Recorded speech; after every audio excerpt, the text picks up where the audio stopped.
Positive confession is the practice of speaking words and expecting them to create realities.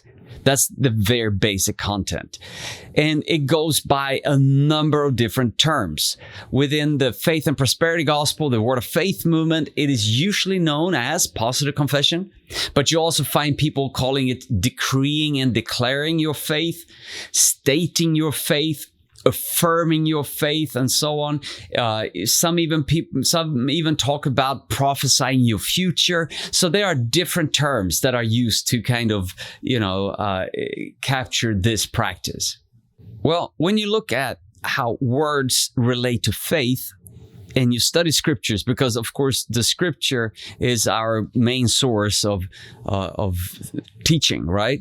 You'll find that surely words are really, really important when it comes to our faith. It affects God. Jesus warns about that God is affected by a word. We can sin with the words of our mouth.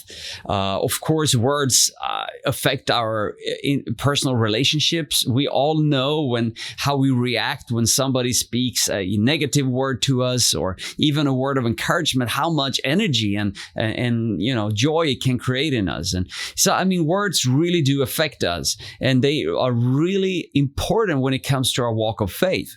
And this is where I think the faith and prosperity gospel, the word of faith, has really done a good job, because they have emphasized that our faith should also somehow relate to our speech.